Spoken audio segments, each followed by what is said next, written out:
बोलो श्री गोपाल लाल की जय। प्रभु श्री गोपेन्द्र जी नु वचनामृत छठू।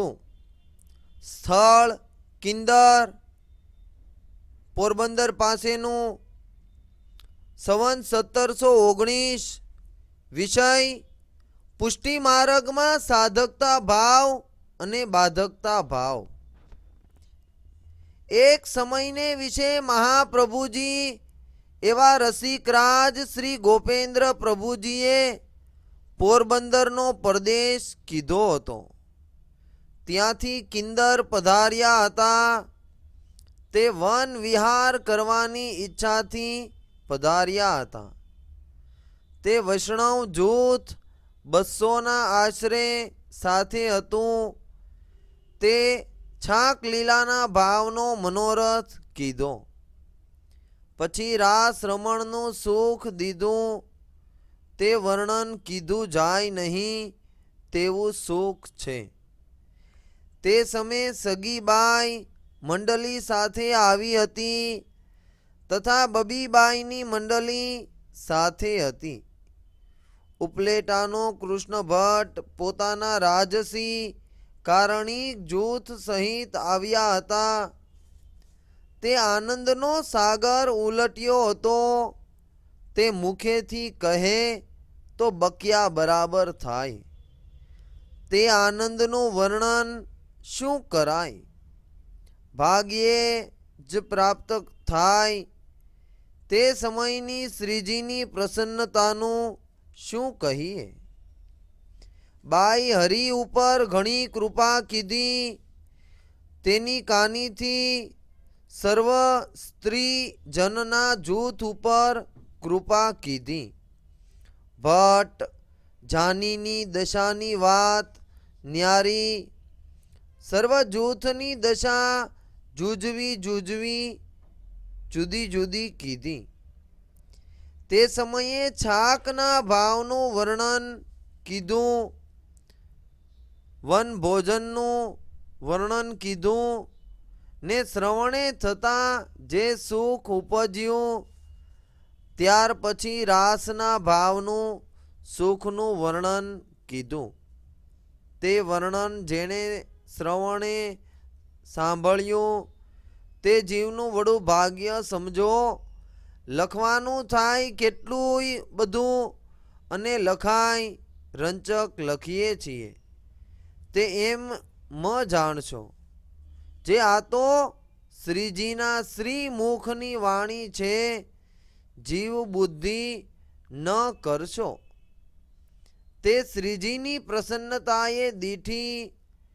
त्यारे बाई सगी अने बाई बबीए दंडवत राजने चरणे कीधुं के राज आपणा मार्ग में साधकता भाव शुं छे अने बाधकता भाव शुं छे।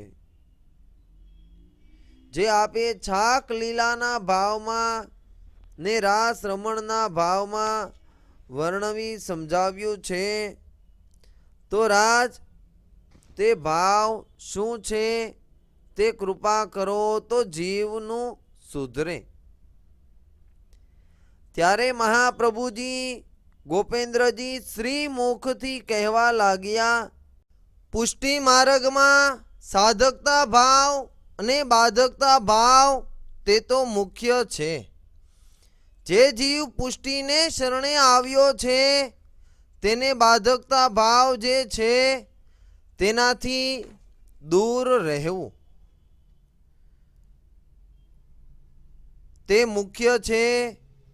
जे देवी जीव छे ते तो एवा भावथी वर्ते जेमा पहलो अन्य आश्रय अने अणसमर्पित अन्न ते तो बाधक भाव छे। जे पुष्टि भक्ति में मुख्य बाधक छे। देवी जीवनु ते तो लक्षण छे जे क्यारेय अन्य आश्रय अने अणसमर्प्यु अन्न न खाय।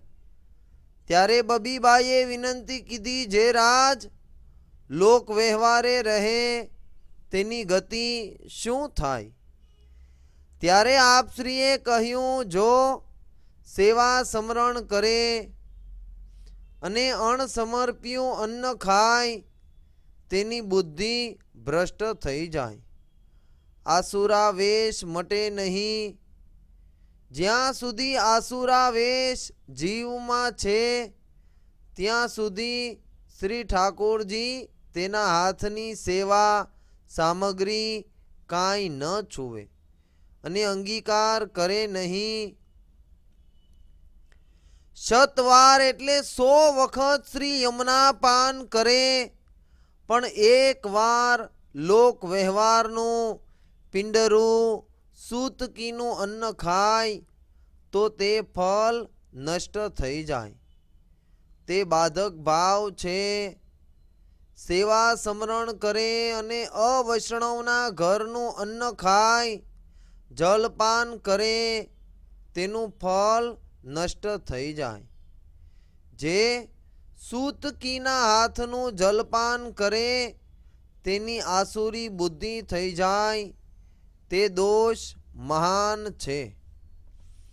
જે પુષ્ટિના સિદ્ધાંતમાં જે સાધક ભાવ બાધક ભાવ ના ભેદથી રહે તેને કોઈ દોષ લાગે નહીં.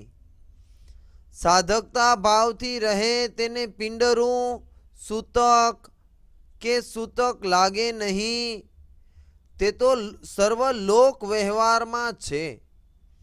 વૈષ્ણવના વ્યવહારે રહે તેને ન લાગે તે સાધકતા ભાવ છે. લૌકિક વ્યવહાર એટલે અવૈષ્ણવ સાથેનો વ્યવહાર સમજવો. વૈષ્ણવી વ્યવહાર અને આચાર વાળાને તે બાધક નથી તેમ સમજાવ્યું છે. ત્યારે સગીબાઈએ મનોહાર કીધું, જે રાજ વારી જાઓ. સેવા સમરણ યમુના પાનનું તો ઘણું મહાત્મય છે, તો તેનું ફળ નષ્ટ કેમ થઈ જાય? અને પહેલા જીવે લોક વ્યવહાર કર્યો હોય તો તેનો દોષ કેમ નિવૃત્ત થાય? ત્યારે શ્રીજીએ કહ્યું, જ્યારે જીવ શરણે આવ્યો, નિવેદન કરીને રહ્યો ત્યારે સર્વ દોષ નષ્ટ થયો. ફરી લોક વ્યવહારથી રહ્યો તે તો દોષ થયો. જેમ કોઈ અસ્પર્શ પદાર્થનો સ્પર્શ થવાથી છોવાઈ જાય અને સ્નાન કરે ત્યારે શુદ્ધ થાય, પણ ફરી સ્નાન કરીને તે અસ્પૃશ્ય પદાર્થને સ્પર્શ કરે તો તેનો દોષ લાગ્યા વિના કેમ રહે? જો ભાનુ એટલે સૂર્ય, તેની કિરણ બહુ જ પ્રકાશિત છે, કોઈ ધારણ કરી શકે નહીં. પણ જ્યારે વાદળાથી આકાશ ઘેરાયેલું હોય ત્યારે ભાનુની કિરણ જોવામાં આવે નહીં. સૂર્યના કિરણો જોઈ શકાય નહીં, કારણ કે વાદળાનું આવરણ થયું ત્યારે જોવામાં આવે નહીં. એમ યમુના પાનનું ફળ તો ઘણું જ છે, પણ આવરણ આવ્યું તેથી ફલિત થાય નહીં. જે પુષ્ટિનું ફળ છે તે તો મળે નહીં. ત્યારે જાનીએ કહ્યું, જે રાજ તે દોષ કેમ મટે? જે સૂતકનું અન્ન મહાદોષિત છે, જીવનું બગાડ કરવા વાળું છે, પણ કોઈની ચૂક પડી હોય, કોઈથી ભૂલથી લેવાઈ ગયું હોય તો શું કરવું? ત્યારે પ્રાણનાથજી કહેવા લાગ્યા, જે તે દોષ મહાન છે, પણ કોઈ અનન્ય ભગવદીની જૂઠણની કણિકા મળે, કૃપા દ્રષ્ટિ કરીને આપે તો સર્વથા તે દોષ નષ્ટ થાય. જે છાક લીલા કરીને શ્રી ઠાકોરજીએ વ્રજ ભક્તનો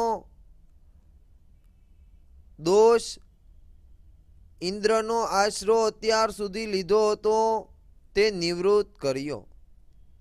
પરસ્પર પોતે જૂઠણ લીધી બ્રહ્માજીને ભ્રમિત કર્યા. તે વ્રજ ભક્તનો અન્ય આશ્રય દોષ દૂર કરીને આપે રાસાદિક પ્રકારમાં અંગીકાર કર્યો. છાક લીલાનો એ પ્રકાર ઘણો મોટો છે જે વન વિહાર કરીને નિર્દોષ ભાવને પ્રદાન કર્યો. જો આપણા માર્ગમાં ભગવદીનું કારણ મોટું છે, જે જીવને ભગવદીનું કારણ મનમાં આવ્યું તેની દેહી વિદેહી જાણવી, તેને કર્મ બાધ કરી શકે નહીં. ભગવદી સ્વરૂપ મહાન કરીને જાણવું તેનાથી નિસ્તાર છે. તે આ માર્ગનું મુખ્ય હાર્દ છે. પણ આપણા માર્ગમાં સર્વસાધકતા ભાવથી પ્રાપ્ત થાય છે. તે તો એક ભગવદીના કારણ વિશેનો ભાવ આવ્યો તો સર્વ ભાવ આપમેળે સિદ્ધ થાય છે, તેમાં કાંઈ સંદેહ નથી. ઇતિ પ્રભુ શ્રી ગોપેન્દ્રજીનું વચનામૃત છઠ્ઠું સંપૂર્ણ. જય શ્રી ગોપાલ.